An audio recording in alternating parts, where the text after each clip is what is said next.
Welcome to Baba academy online education digital class. હું ગૌરવ મકવાણા બાબા એકેડમીના online digital platform ઉપર આપ સર્વે વિદ્યાર્થી મિત્રોનું હાર્દિક સ્વાગત કરું છું. તો આપણે ભણી રહ્યા છીએ ધોરણ 9 વિષય ગણિત પ્રકરણ નંબર 2 એની શરૂઆત કરી અને એનું બેઝિક લેક્ચર આપણે આગળના લેક્ચરમાં જોઈ લીધો. બરાબર, તો આપણે શું જોવાનું છે હવે?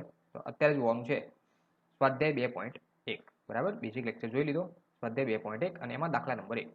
દાખલા નંબર 1 ની રકમ આપી કે નીચે આપેલી અભિવ્યક્તિઓ પૈકી કઈ બહુપદી એક ચલવાળી છે અને કઈ બહુપદી એક ચલવાળી નથી? તમારા જવાબ માટેનો કારણ આપો. શું કીધું? નીચે કઈ બહુપદી દર્શાવી છે, બરાબર, એમાંથી એક ચલવાળી કઈ? બરાબર, હવે ચલ એટલે શું એ મેં તમને સમજાયેલું છે અને કઈ એક ચલવાળી નથી એ તમારે ખાલી નક્કી કરવાનું છે. બરાબર, તો જોઈએ. પહેલી રકમ આપી 4x² ઓછા 3x વત્તા 7. 4x² ઓછા 3x વત્તા 7. બરાબર, હવે આની અંદર ચલ કેટલા છે? બરાબર, તો કે આ x આ એક જ ચલ છે, અહીંયા પણ x, તો આને એક જ ચલ કહેવાય. બરાબર, y હોય તો બે ચલ થાય. બરાબર, x ગમે એટલા હોય ચલ એક જ છે. અને ઘાત પણ જોવાની, ઘાત પણ કેવી હોવી જોઈએ? પૂર્ણાંક સંખ્યા હોવી જોઈએ. પૂર્ણાંક સંખ્યા કોને કહેવાય એ મેં હવે આગળ ભણાવી દીધેલું છે ચેપ્ટર 1 ની અંદર. બરાબર, પૂર્ણાંક સંખ્યા કહેવાય કોને? તો કે 1 2 3 4 12. બરાબર, પૂર્ણ સંખ્યા, પૂર્ણાંક નહીં, પૂર્ણ સંખ્યા. બરાબર, 0 1 2 3 4 એવું હોવું જોઈએ. બરાબર, એ પૂર્ણ સંખ્યા હોવી જોઈએ. બરાબર, તો ઘાત પણ પૂર્ણ સંખ્યા છે, તો આ એક ચલવાળી બહુપદી છે. લખ્યું છે કે અહીં બધી જ બેઝિક અભિવ્યક્તિઓના x ચલના ઘાતાંક એ પૂર્ણ સંખ્યા છે. કેવી સંખ્યા છે? પૂર્ણ સંખ્યા છે. આ 1 2 છે અને પૂર્ણ સંખ્યા કહેવાય. બરાબર, આ x ની ઉપર કંઈ નથી તો 1 હોય, 1 ને પૂર્ણ સંખ્યા કહેવાય. બરાબર, તો ઘાત કેવી છે? પૂર્ણ સંખ્યા. જો પૂર્ણ સંખ્યા હોય તો શું હોય? આપેલ બહુપદી છે 4x² ઓછા 3x વત્તા 7 એ એક ચલવાળી બહુપદી છે. બરાબર, તો આ થયો દાખલા નંબર પહેલાનો પહેલો. હવે જોઈએ બીજો.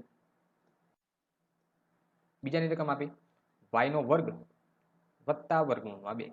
y² વત્તા વર્ગમૂળમાં 2 ચલ છે. હા, એક કયો? તો કે y. આ y ચલ અને એનો વર્ગ એટલે કે પૂર્ણ સંખ્યા છે, તો આ એક ચલવાળી બહુપદી છે. અહીંયા શું લખ્યું કે અહીં બધી જ બેઝિક અભિવ્યક્તિના y ચલના ઘાતાંક એ પૂર્ણ સંખ્યા છે, અથવા તો ઘાત એ પૂર્ણ સંખ્યા છે. એટલે આ સંખ્યા શું થશે? માટે y² પ્લસ વર્ગમૂળમાં 2 એ એક ચલવાળી બહુપદી છે. કેવી બહુપદી છે? એક ચલવાળી બહુપદી છે. જોઈએ ત્રીજો, એકદમ સિમ્પલ છે. 3 વર્ગમૂળમાં t વત્તા t વર્ગમૂળમાં 2. હવે જે આ વર્ગમૂળ છે t, બરાબર, એ એક ચલ ખરો. બરાબર, પણ વર્ગમૂળ છે, અહીંયા વર્ગમૂળ નથી, પણ અહીંયા તો વર્ગમૂળ છે. વર્ગમૂળ એટલે કે 1/2 ઘાત કહેવાય. વર્ગમૂળને જો તમે દૂર કરી અને ઘાત સ્વરૂપે દર્શાવો તો 1/2 ઘાત કહેવાય. બરાબર, હવે 1/2 એટલે કે 0.5. આને પૂર્ણ સંખ્યા કહેવાય નહીં. શું થયું? પૂર્ણ સંખ્યા કહેવાય નહીં. તો આ જે બહુપદી છે એ એક ચલવાળી બહુપદી છે નહીં. આવું થાય. જો t ની વર્ગમૂળની જગ્યાએ 1/2 ઘાત લખી શકો જો ઘાત સ્વરૂપે તમે દર્શાવો. હવે 1/2 એ પૂર્ણ સંખ્યા ના કહેવાય, 0.5 કહેવાય. બરાબર, તો કે અહીં ચલની 1/2 ઘાત એ પૂર્ણ સંખ્યા દર્શાવતી નથી. એટલે કે આ જે માટે આપેલ બહુપદી છે, માટે 3 વર્ગમૂળમાં t વત્તા t વર્ગમૂળમાં 2 એ એક ચલવાળી બહુપદી છે નહીં. ક્લિયર? જોઈએ ચોથું. ચોથાની રકમ આપી y વત્તા 2/y. હવે જ્યારે છેદમાં હોય, બરાબર, તો છેદને અંશમાં લઈ જાઓ તો શું થાય? y ની -1 ઘાત થાય. જો છેદમાં હોય તો 1 ઘાત હોય, ઘાત ના હોય તો 1 હોય. બરાબર, અને ઉપર જાય તો માઇનસ ઘાત થઈ જાય.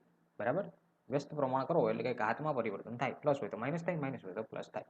એટલે કે આવું કંઈક થાય. y પ્લસ 2y ની -1 ઘાત. હવે જે માઇનસ છે એને પૂર્ણ સંખ્યા કહેવાય નહીં. તો આ શું થયું? અહીં y ચલની ઘાત -1 એ પૂર્ણ સંખ્યા દર્શાવતી નથી. એટલે કે આપેલ જે બહુપદી છે માટે y પ્લસ 2/y એ એક ચલવાળી બહુપદી છે નહીં. ક્લિયર?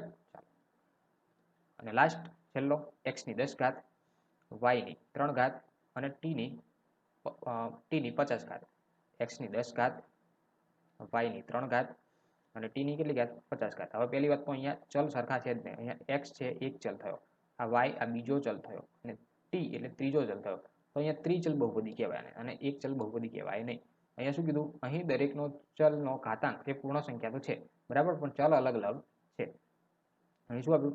x, y અને z એ 3 ચલવાળી બહુપદી છે. અહીંયા z ખોટો લખાઈ ગયો છે, t આપ્યો છે. બરાબર, સોરી, અહીંયા રકમમાં t આપેલો છે. બરાબર, x, y અને t એ કેવી છે?